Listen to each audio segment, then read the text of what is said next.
আচ্ছা আমাদের প্রিয় ভাই বলা যায় বা বলা যায় সৌমেন, ঠিক আছে। প্রথম থেকে আমি ওকে যখন দেখতাম ক্যাজুয়ালি নিত, ট্রেনিংয়ে আসতো না বা ফোন করে ফোন তুলতো না। সে কিছু বলাও নেই যে সে আজকে ট্রেনিং করাচ্ছে। তো সৌমেন একটা হাত লেগে যাচ্ছে।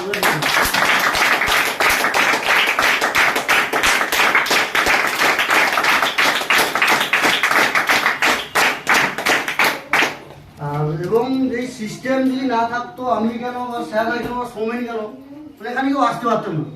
সিস্টেমের জায়গায় বিকাশ হয়ে যাবে।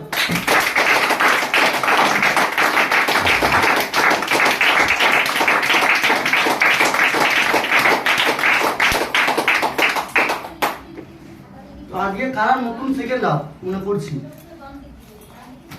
অনেকেই আছে, তুমিও নাকি? আজকে যে পার্টটা আলোচনা করবো সেটা হলো হয় এপিএল এবং নারিসের ব্যাকগ্রাউন্ড। কারা কারা জানি বা কারা জানি না? আর কেউ জানি না? জানি আবার জানি। তো সবাই খাতা পেন বের করে নেবো।